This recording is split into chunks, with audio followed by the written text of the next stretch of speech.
You're listening to the Jewish Entrepreneur Podcast with Debbie Sasson, episode number 184. Welcome to the Jewish Entrepreneur Podcast. I'm your host, Debbie Sasson.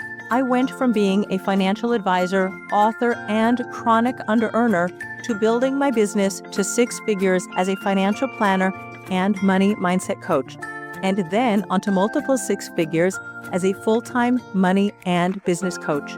I help entrepreneurs create money-making businesses and build wealth using sales and money mindset strategies and in alignment with authentic Jewish values. Now, let's dive in to today's show. Hello, my friends, and welcome back to the podcast. I am so psyched for this conversation that I'm welcoming you into today. You know that I'm a sucker for a good money conversation, and today's episode is no exception. I have the fabulous Germaine Foley with me on the podcast. Germaine is a certified life and money coach, so we have a lot in common just off the bat. And Germaine, when she and her husband got married, they found themselves in $200,000 of debt. They both came into their marriage with student loans, and then they added on to that credit card debt. And we're going to go into everything today on the podcast. Germaine wants to unshame debt the same way that I do. She wants to make it not a big deal. You just made choices in your life because you were younger. You decided to pay things off over time. You weren't paying attention, whatever it was. But Germaine strongly believes that you don't have to go into an all or nothing, extreme, bare bones budgeting situation in order to climb out of debt. She and her husband did it. $200,000. That is a big, big number, right? But she did it. They did it. They enjoyed life. They figured out which things they wanted to splurge on. And then they decided that the rest of it would go to paying off their debt, climbing out of debt, and then building wealth. This is an important conversation for anybody who thinks that she doesn't have enough time, that it's all over, that you're never going to be able to figure it out. This is your hope. This is your proof that you too can figure it out. There is no shame about debt. It is just negative money. And I really want you to hear everything that Germaine has to say. So let's go into this episode. So welcome to the podcast, Germaine. We are so happy to have you. Thank you so much for having me, Debbie. I am so excited for this conversation. I am too. It's been a long time since I've had somebody on the podcast who talked openly about debt. I mean, a few years ago, definitely did some interviews, but this is a conversation that I don't even think we can have enough of it because there is so much shame around debt, embarrassment. People hide out. And why don't you just jump in and tell our audience what was your story that got you into debt and how you pulled yourself out of it? Yeah, thanks for asking. So, I always like to say it started when I was a little girl. So, I grew up in a blue collar town. My parents worked really, really hard for me and my sisters to have the best life they could provide us. But we just didn't have a lot of money.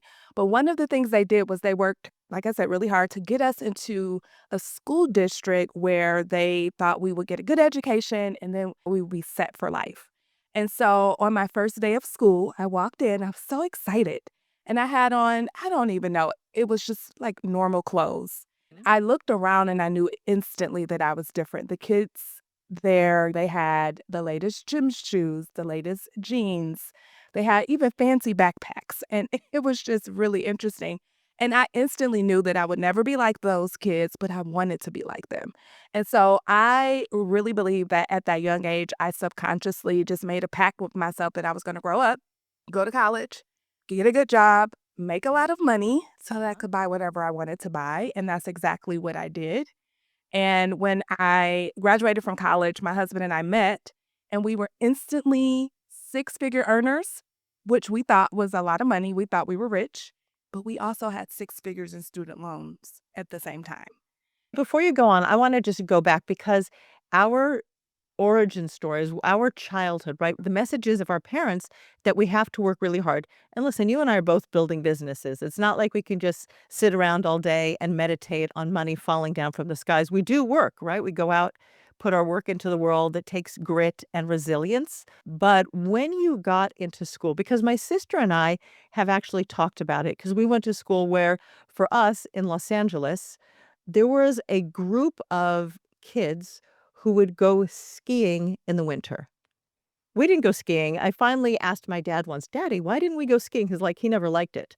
But it was a status symbol, and my sister and I both felt less than because there was this group of kids who would come back with those lift tickets, right, on their parkas, and we also felt different. And we were the kids who wore clothes from Sears.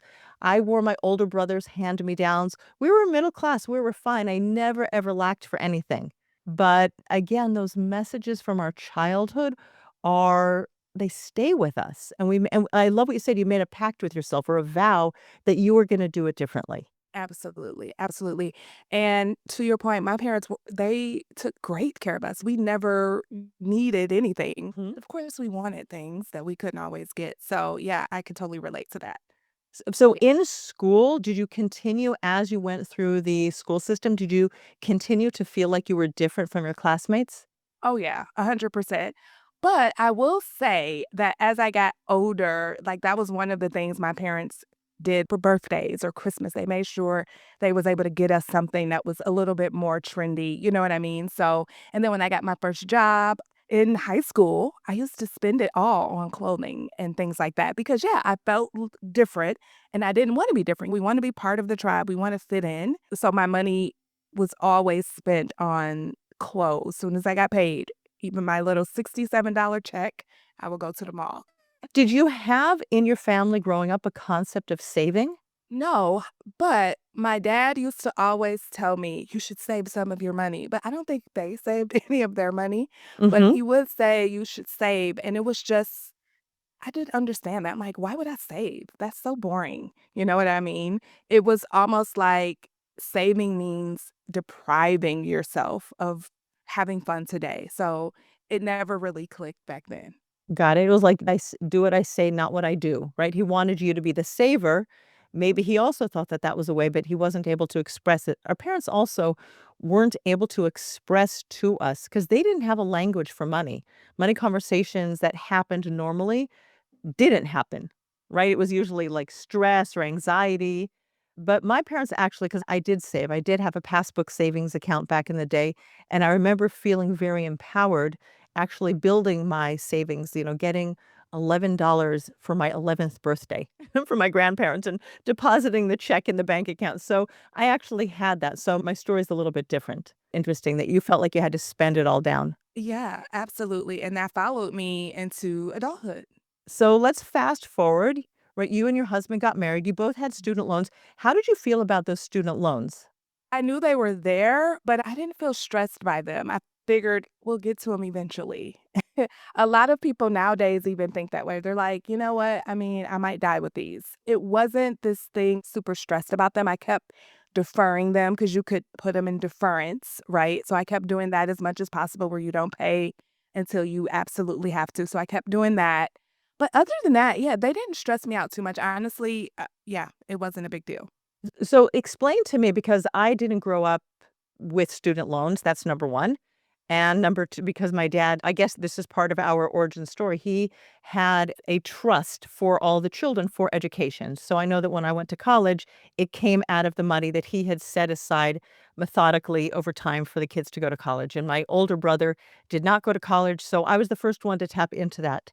So I didn't have any worries that he didn't pay for any extras. I had to work in order to pay for any clothing, shoes. If I wanted to go get an ice cream, that was all on me. But I don't have this concept of student loans, which so many people have, and it's acceptable. And the government gives you really good financial conditions in terms of interest payments and things like that. But deference, does that mean the exact same amount of money? You're just deferring it to later? Or is the interest growing? And did you even understand it if it is growing? So there are 2 things. There's now that I'm older, I understand what was happening. So there's 2 things. There's deference and there's forbearance. Deference is I might be mixing them up, but I believe deference is when you're in school, you can defer and defer as long as you're getting your education and there's no interest that's accumulating. Okay. But then forbearance, so I probably was doing more forbearance at the time and just didn't realize it.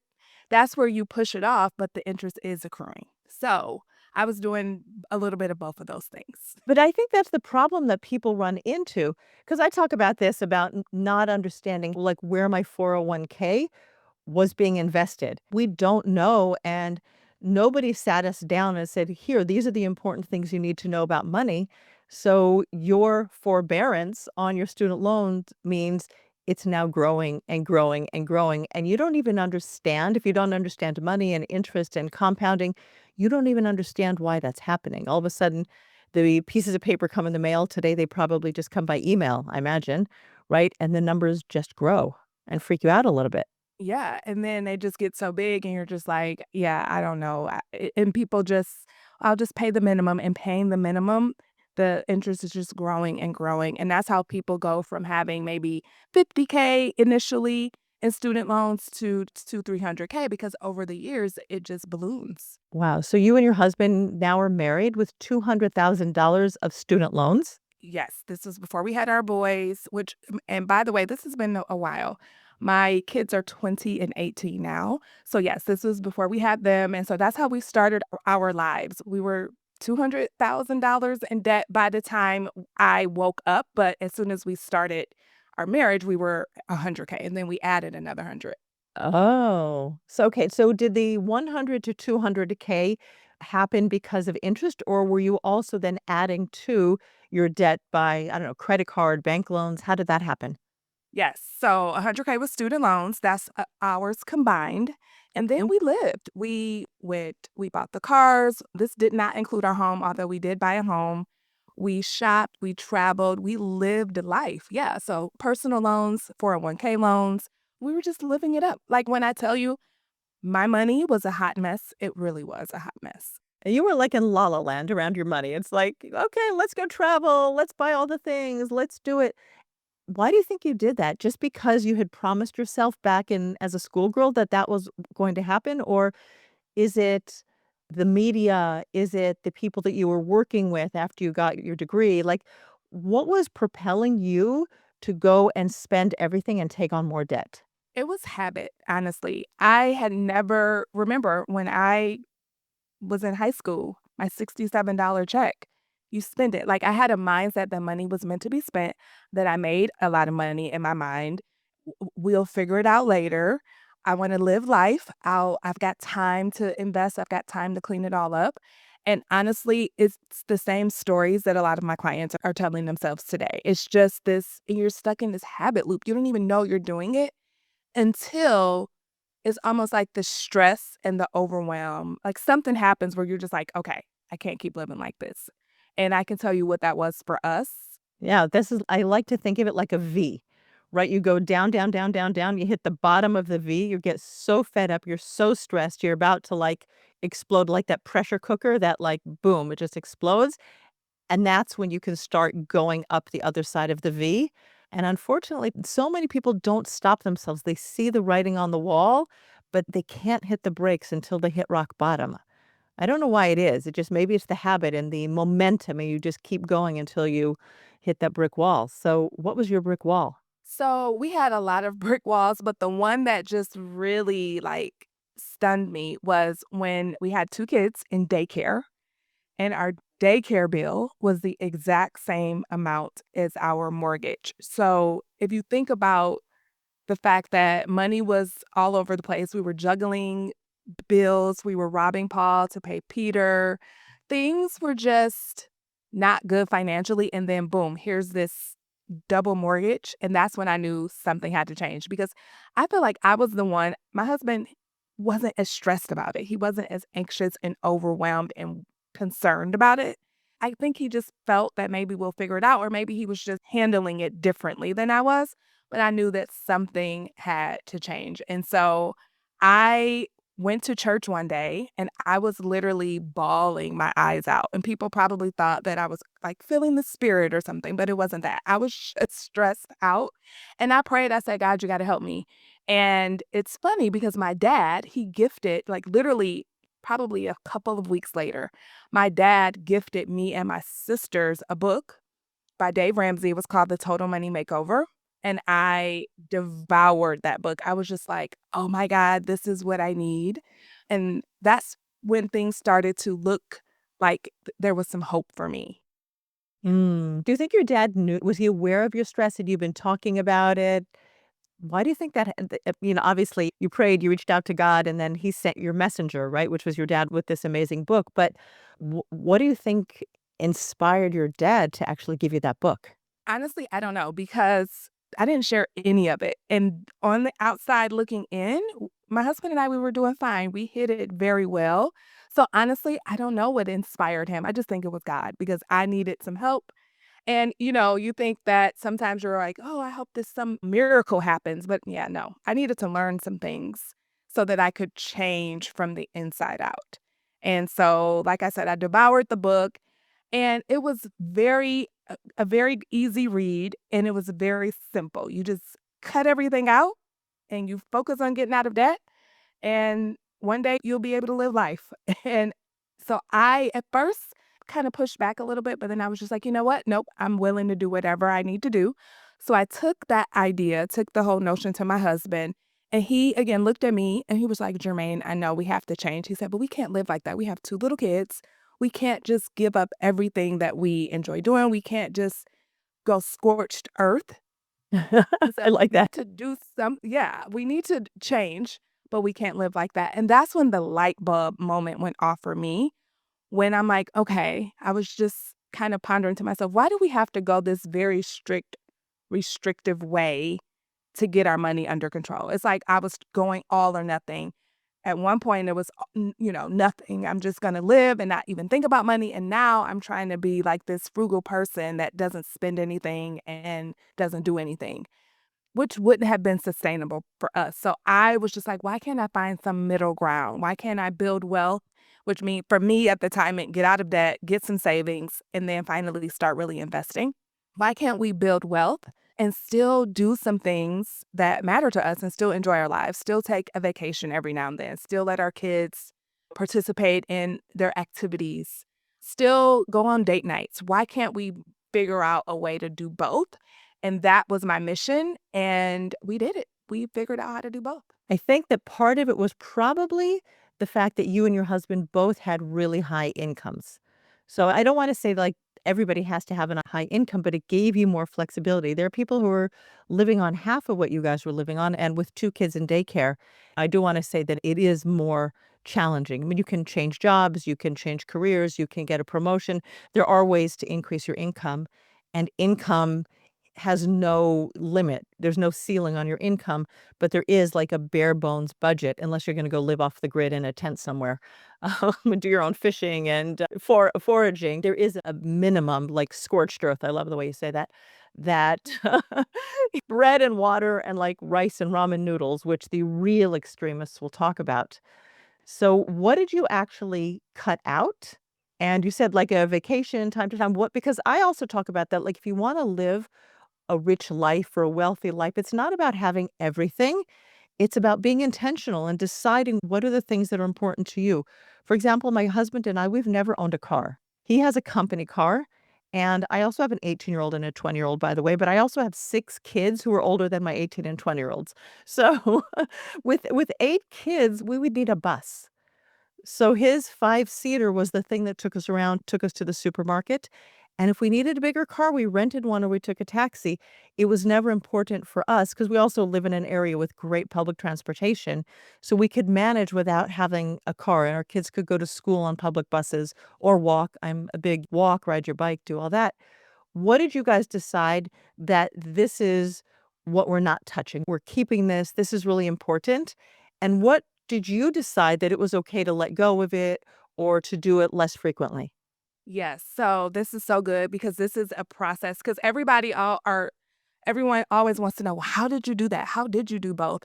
And I will say, yes, if you make a lot of money, that's fine, but even if your income is average, I feel like you can figure out how to do both, but you have to figure out what matters to you and in that season of life. So, what matters to you is going to change based on the season of life that you're in. So, for us, we were in a season of life where we had a lot of debt and we had young kids and we wanted to create memories with them. My husband worked as a school principal and his job, can you imagine? It was very stressful and he only got limited vacation, so like spring break, summer break. So we decided that we needed to get away. We needed to just get out of town at least once or twice a year, sometimes during spring break, sometimes during summer.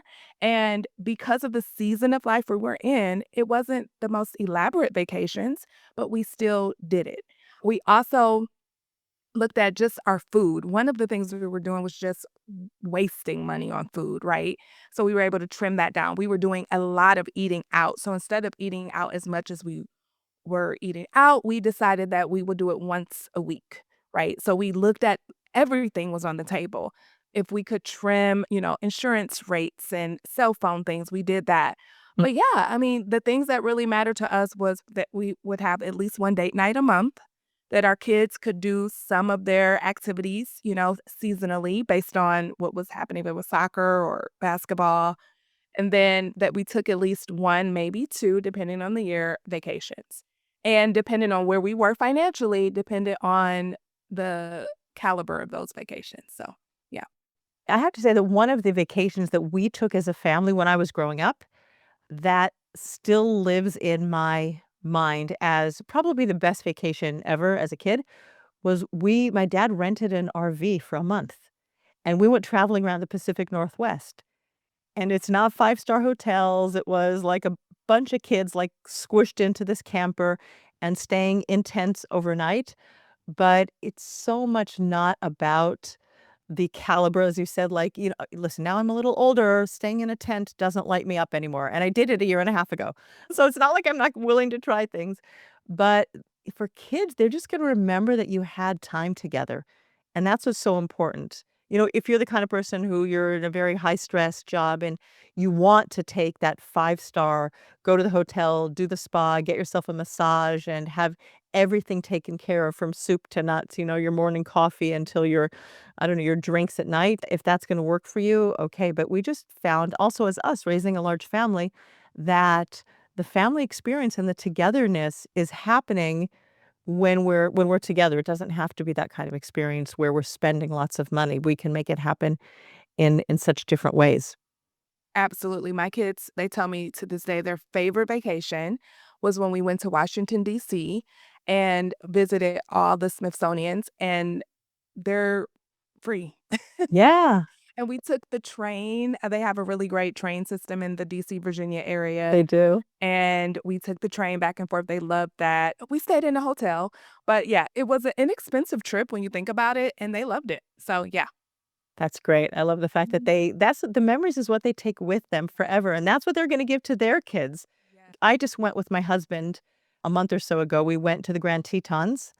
I This was 50 years after I went to the Grand Tetons with my dad in that camper.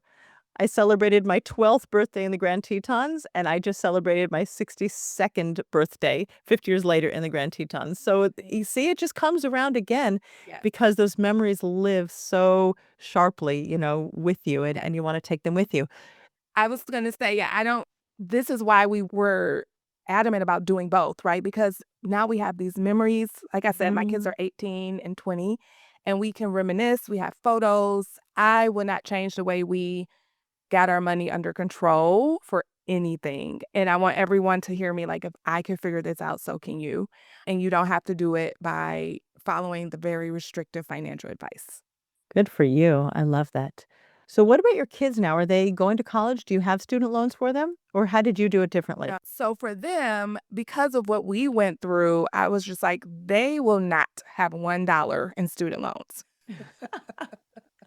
We started saving for them while we were actually getting our finances together, but we really upped it once we were out of debt because you know what they say, get your own oxygen mask on first and then help others. That's when we really started investing in their we have something called 529 plans in our state. I think each state in the US has their own. And so we are cash flowing their college and also we have investments. So we're doing a little mixture of both. And so my oldest is about to enter his junior year in Okay. college. And then my 18-year-old, he's still in high school. He has one more year of high school and then he will be going off to college as well. Nice. How did you raise your kids differently around money from how you were raised? Yes. So my kids, it's so interesting. they are so different when it comes to money. So my oldest, he won't even buy himself socks. He walks around with socks that have holes in them. I'm like, throw them away, please. It's time for new ones. He was like, no, these work. And then my youngest, he just, he's one that wants to spend everything that he gets. Every time there was a birthday, every time, So I had to treat them both very differently. I didn't just give them a cookie cutter approach. So for my oldest, I actually had to help him get comfortable with spending money on things that actually matter to him and not hoarding money. Mhm.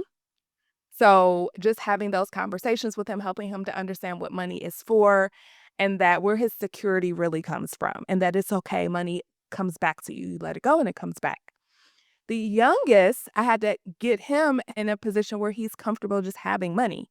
And so instead of letting him just go spend everything that he has, like, okay, let's talk about spending a percentage of it. You get to spend maybe 30%. Let's put the other percent in savings and the other percent, somewhere else. So just in helping them to see the beauty of compounding interest, helping them to see, like, yeah, you can put it in a savings account and some should be in a savings account, but let's see what happens when we put it in an investment account and you can see the wonders of compounding interest. So just helping them see how money works, but from their own personalities and what Yeah. they were kind of leaning towards. I think it's so beautiful that you noticed their different personalities because I do say that my husband and I have a tendency to be more savers than spenders. And, like, I'm one of 5 siblings, we have our own 8 kids, and so each one does have a difference, and there is some crossover. I don't think you can make a formula like, chemical compounds, like exactly what percentage of this or and what percentage of that, but there is a nature and nurture element to it. Each one is gonna be born with their natural inclinations to wanna spend, and I guess that was more you, plus the fact that, the way you grew up. But the fact that you had the sensitivity to treat each one like his own unique personality and help them is so beautiful that you're able to do that. Thank you. Yeah, You're I welcome. think it's important, and that's just with raising kids in general. Like they're just so different. Oh, boy. So Yeah. yeah. So you had this big debt that you slowly started to work on and get out of. When did you start taking money and putting it into investments to grow your wealth for the long term? Yes. So we started actually right away. So remember how I said I read the book and the book has very prescriptive things that you should and should not do. And that's when I had to decide, okay, what am I going to leave and what am I going to take? And that's when I kind of came up with my own thing. But I'm so grateful for the book because it got me on the right track. Yeah. It really did. Although I barely used much of what was in it. So one of the things we did was we just started with the match, right? So for me, my company was matching my 401k 6%. And I wasn't doing that at first because I was just like, I can't afford it because everything was going out. But I made myself get that match. I looked at it as free money. Like Yeah. that's a return that you cannot turn away. So even while we were deep in debt, once I got my money mindset right, I started investing in my 401k. And I'm so glad I did because now, I mean, the compounding is just beautiful to see. And then my husband, he started a 403b. Right? And he gets a great retirement pension and all that. But he started investing in a 403b once we started to get a grip on our finances. So I think this is interesting because one of my aha moments with money was realizing that I had a 401k. And listen, I worked on Wall Street. I worked on a trading floor. You would think that I would have understood this. I think I knew it's hard for me to rewind the clock. I think I knew that I had some money put away in a retirement account. I didn't know what a 401k was, and I didn't even know how it was invested. But my employer put money into that account for me. And in Israel, where I live now, employers have to put money into pension accounts.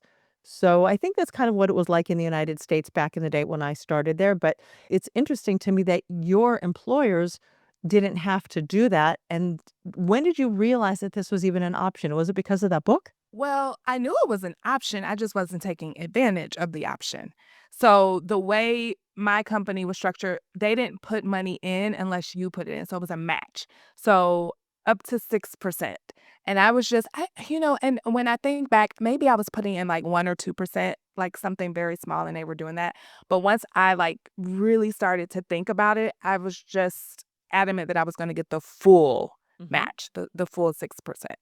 And then eventually we got to a point where we were just doing the max, whatever we can do every year. So Did your HR department I'm just, like, fascinated by how this works because I know when I started working here at for the government, so the HR department, like, sits you down and they basically make you just sign your life away on a bunch of papers. Like, they didn't really explain as far as I remember, it's many years ago already, like, over 30 years, but I don't remember anybody explaining to me what this was and what the ramifications of signing these papers are. I mean, I look around and it's great because I can get my retirement from my former employer in like 3 years from now, and it's gonna be a really nice cash flow. So yes, they do sit down and kind of explain, but it's not like mandatory. It's just like, hey, you can sign up for this and you get a match. But you have to put in a certain amount and then we'll match it.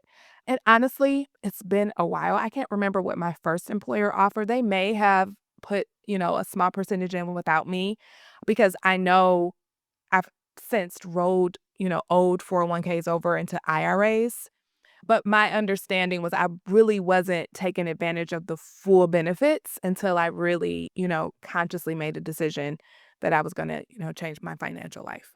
Yeah, and that's something in terms of, how we're taught or not taught about money that you start a new job and you're all like excited and your head's in the cloud and it's new people, new days, and you're more worried if you're wearing the right clothes and if your hair looks good than if you're than if what's going on with your paperwork. And then you sort of get into your job, you want to prove yourself, and you're not even thinking about, oh, there's this money in this match and I should just go and take advantage of it. So there's so much missed opportunity because we don't understand what the money is and the compounding effect of starting as early as possible. So you let all that matching money go.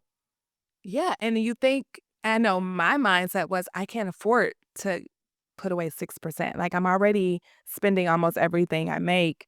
So it was just, I think a lot of people put it off because they don't think they can afford it. So, or they're not getting the full match. Maybe they're just getting like 3% when they could be getting 6%. So it's just helping people to have those mindset shifts. Again, that's why I'm so passionate about, Yeah. talking to people about this stuff. Yeah. Do you think if anybody had actually sat you down and explained to you compound interest, explained to you what were the long-term ramifications of you taking 6% of your income and then getting the match, and they even showed you a chart, so it was very visual, like infographic or something like that. Like, do you think you might have done it differently if someone had said, "Hey, Jermaine, let's talk about this and see how it's going to affect you"? It's very possible that I could have, yeah. And, there's also a part of me that say maybe not because, I'm young, and one of the things that I hear from my clients all the time, and I said it to myself, was, "I have time. I have time to figure Mm. this out." But the truth is, time is your biggest asset when it comes to wealth building. Yes, time is your friend, and when you tell yourself that you have time, you waste time and you lose money.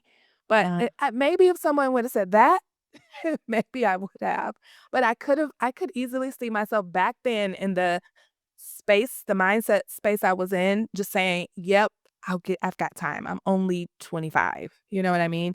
I can see myself maybe saying something like that too, but who knows? Who knows? Right. So I wrote a book. You don't know this, I don't think. So I'm going to show you for our viewers. I wrote a book called The 1K Investor: Simple, Smart Steps to Start Investing with $1,000 or Less. It's available on Amazon. You can share it with your clients. I'm not making my $1 million business out of royalties from Amazon. That's for sure. Books are not the way you make you build wealth, unless you're J.K. Rowling or something. But anyway, there's an example that I share inside the book because that idea that we have time, and I wrote it 6 years ago already, so you're gonna have to forgive me if I don't remember all the details. But if you start contributing to your 401k or that $1,000 a year, $100 a month really, from 25 till 30, and then you turn it off, you stop investing. Right? Just the compounding from those 5 years until you get to retirement age, and you're like, "Okay, when I get to, like, 35, after the kids, after whatever, then I'm gonna double my investments, my contributions to my investment accounts." You're never going to catch up. The Mhm. math doesn't math. No. Like, it's so important to get started as quickly as possible because the compounding is it's magic. It really is it's magic that, the magic of compound interest, the eighth wonder of the world, because the interest that you get on your interest, it's so much in your favor the sooner you get started. Like, if you didn't do it yesterday, do it today. Yeah, 100%. I always say, like, the best time was 20 years ago, but the Right. next best time is today. Let's start. Stop playing around. Right. And it's so sad because so many of the thoughts that I hear is like, "Oh, it's too late for me." And you know how, like, sometimes you log into, like, Vanguard or Fidelity, and they have these little calculators. I think they're great, but sometimes they discourage people, right? Because 'Cause they're like, "Well, you need to be investing, you know, $5,000 a month in order to retire with enough money," and people are like, "I can't do that." But if you just start with something, no matter where you are, no matter how old you are, because something is better than nothing. I did an episode recently on my show, which you're going to be on very soon, where I just took them through some examples of like how much you'll have, even if you're starting at 30 or 40, what you'll have by the time you're 65 versus if you do nothing. You'll have zero if you do nothing, but if you do this, you'll have, this by the time you're 65. So there's hope. Even if you didn't start at 25, there's still hope. There's always hope, and I think once you decide to focus on your money, and you'll tell us, like, how you decided to, like, leave your job and go into this, but I talk about in the book, I had a client who started putting aside $2 a day, and that was her commitment, $2 a day. She raised it to $3 a day, and by the time we finished working together, she'd raised it to $5 a day. So, in a short period of time, just a few months, she started putting aside now $150 a day, and then we were still in touch. She lives in Australia. She had become an affiliate for one of the robo-advisors. Like, she was getting an app for her phone, and she was share for Acorns, or Acorn, I guess it is. She was sharing that, and she was getting people to sign up, and all of a sudden, she was this huge advocate for investing and taking care of your money, and that's all or nothing mentality that you were talking about with your debt and then with your investing is what stops you from taking those little baby steps, and all of a sudden, you start noticing, you're like, "Oh, I'd rather, like, save $2 today than spend it on a pair of socks." Well, that might be your son. But, like, you start making conscious choices because you start understanding what it really means. We wanna live today, we wanna have fun today, but you know what? When I'm 70 and 80 and 90, I also want money to take care of me, and I'm probably not gonna be recording podcasts when I'm 90. So Absolutely. And it's just like, and I think that's another, I love how you just said that because that's another narrative that's out there like, wait until retirement. What if you didn't have to wait until retirement? What if you could live now and prepare for retirement? So it's just like this and approach, right? And I think that's what prevents so many, especially younger people, from really changing and really taking care of their money. Mhm. It's because they think they have to give it up. They have to give up life. YOLO, you only live once. We gotta do it now. It's gonna run away from us. Yes, and what if that was just all not true? What if you didn't have to give up your life? What if you could figure out, and I take my clients through a process to help them to really figure out what's the most important thing you wanna be doing to enjoy your life in this season, and what are your financial goals, and let's prepare for the future. Let's build wealth at the same time. We don't have to choose. We can walk and chew gum at the same time. I love the way you put that. So, when did you decide that you were going to branch out and become a money coach, wealth coach? Did you like do it as a side hustle for a while until you saw that it was actually a viable alternative? Or did you, all or nothing, left job, started this? Oh, well, I still work full time. I have a job that I absolutely love, and I have a coaching business. Oh, I didn't know that. Oh, I thought you were only coaching. Oh, what do you do? Tell all the listeners what you do. Yeah, so I work in the pharmaceutical industry and marketing and sales. And so I do that and I love it. I've been doing that since college. And I have a coaching business that I run in the evening. So yeah, I do both. Very nice. So you used your coaching business as a way to really accelerate your wealth business, and you're making such a huge impact in the world, helping people who otherwise wouldn't have your brain and your life experience and your understanding of money. That is so great. I love Thank that. you. Yes, yes, yes, yes. It's my passion. I know this is what I am here to do. And so I'm excited to do it. And there's also this overlap because you're doing marketing and sales, and then you bring that into your business. So you're just always have, your finger on the pulse of what's going on, the new developments in marketing and sales out there in the world. Yes, and I can really help my clients too. Usually, when they come to me, they already are making good money. That's a given, but of course, you want to make more. So I get to use what I know there to help them accelerate, their careers, to go after promotions, raises, start additional income streams. So yeah, we do fun stuff and really just help them to see their money holistically and just to take the limits. I love how you said it a couple minutes ago that there's really no limit to your income. And I help people see that too. Mhm. I want to ask you because you just said, of course, we always want more. And I believe that also. I really believe that, like, if you want more and you desire more, like, God gives people money. He gives people who we have this idea that rich people are evil and greedy and they do horrible things with money, but also God gives good people money. And if we're doing good things with our money and he'll give us more and then we can actually use it to support our family and also allow it to support other good causes in the world. Right? Like every hospital has the name of some philanthropist on it. The hospitals didn't just like spring up by themselves. People do really good things with money. But do you run into a belief from some of your clients that, "No, I can't have more. I'm not allowed to have more." Yes, absolutely. It depends on a lot of it comes from childhood. Sometimes it comes from a religious standpoint where they've been taught that, the root to money is the root to all evil and those kinds of things. So yes, for sure. And I help them to also see the flip side because there's two sides to everything, right? We can all point to the evil millionaires, right? But we can also point to the really good ones as well. So I like to think that to your point, that the root to all good is also money. Ooh, nice, nice. It's the money is at the root of that too. And as far as, making too much, I help and you think, well, if I make all this money, then what about the other people? Mhm. I like to use this concept like we all get a pie. You know how, people say that there's a pie and we got to get our slice of it. I like to think we all get our own pie and it's untouchable by anyone else. And we get to make the pie as small or as big as we desire it to be. And then if that's the case, then me not making money or me making money isn't taking anything from anyone else. And we all get choices. Yeah. I mean, and really it is true because money, like if you look at it from an economics point of view, just pure, boring, geeky economics, if you like that, money circulates. It moves. Like I go to the store and I buy milk and eggs and bread.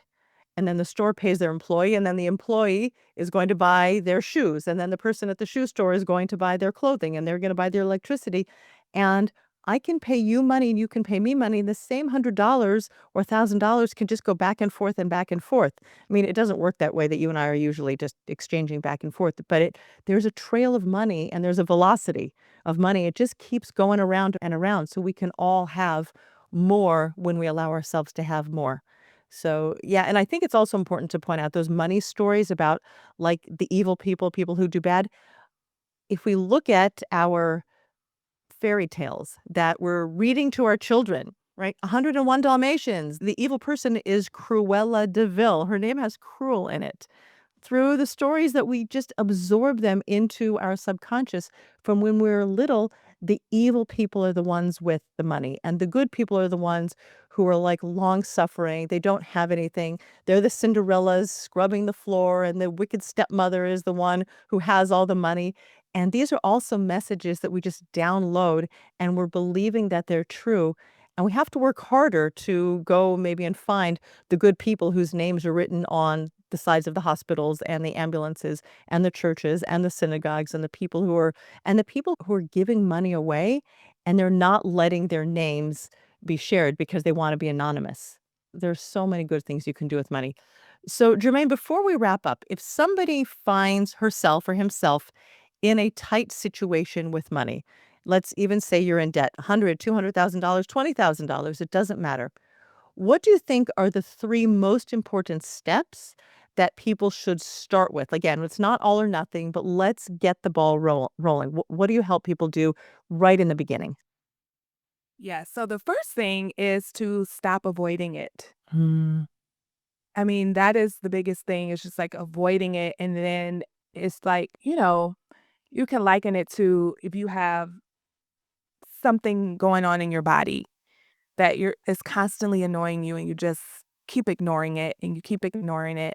And unfortunately, finally you go to the doctor and they're like, oh man, if you would have come in when you first saw it, we could, maybe we wouldn't need to do surgery or something like that. You know Yes. what I mean? Yeah. So Uh-huh. that's what happens with our money when we just ignore the situation. We have this, nagging stress. That is your intuition saying, let's fix this. Like, we want to do better. We want to be better Mhm. with money. Listen to that. So stop avoiding. And I hear this all the time. I don't even know where to start, Jermaine. Where to start is literally print off the last 2 or 3 months of your spending, like your bank statements, and just look at where your money's going. And that exercise alone will be life changing because you're going to see, like, oh my God, I'm spending this much on this. There's no way. One of the things we noticed when we did this exercise when we were first getting out of debt, I found out that my husband, on his way to work, he was going to 7-Eleven and getting these vitamin waters every day, paying like $3, like $2 to $3 per day for this.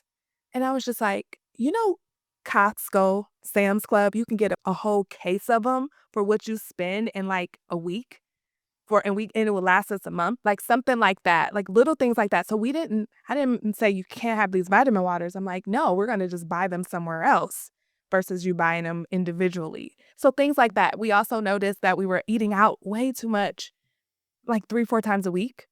Okay, now we just do it once a week and it's a treat. Sundays, we go to breakfast or something like that. So just look at where your money's going. And then I would say the third thing is once you do that exercise, pick one area that you just want to get a little bit better at. So maybe it's your groceries, or maybe you notice that your like bills seem high, your insurance seems high, your cell phone. Make those phone calls. Just do something like that. And I think if I can give you a fourth one, and maybe should be the first one, is just believe and know that wherever you are right now, change is possible. And use me as inspiration because if I could change, so can you. Amazing. Thank you so much. I think that our listeners have so much to take away besides the fact that we talked about investments. They can go there if that's the first thing they're going to change. But just like looking at 3 months of expenses, whatever it is, change is possible. We're never stuck. We're never where we are forever. And a little bit of momentum, a little bit of focus, a little bit of intentionality will go a very long way with your money. Thank you so much for being with me today, Jermaine, and thank you to all our listeners for listening to this episode. There is so much hope in this episode. If you really are beating yourself up over the head, even if you're smacking yourself down, saying negative things about yourself, like I want you to know that you're amazing, you're awesome, you're resilient, you are still trying to figure it out. That's why you're listening to this episode. And there is so much possibility. I think that's really what we have to live into, the possibility that you too can figure it out. If people can figure out how to pull themselves out of like multi six figures of debt, wherever you are, you can figure it out too. And if you need some help trying to figure it out, Germaine has a free course on her website at germainefoley.com/wealth class, where she gives you some real step-by-step instruction on how to pull yourself out of debt, like the beginning steps that you need to take so that you can get out of the minus and start growing your net worth. I really love helping women build up their net worth so they can live a beautiful, luscious, delicious life and retirement. Money for now, money for later. So go into the show notes, click that link, germainefoley.com/wealth class, and get yourself on the right track with money. And I will see you next week on the Jewish Entrepreneur Podcast. Bye bye for now. Thanks for listening to the Jewish Entrepreneur Podcast. If you want to stop underselling and under-earning and close more sales, you need to clear the limiting money beliefs that are sabotaging your business growth. Head on over to debbiesasson.com/mindset and download my free Money Mindset Workbook. Uncover and dissolve money blocks like hundreds of other entrepreneurs who are now building 6, multi-6, and 7-figure businesses and creating true financial freedom.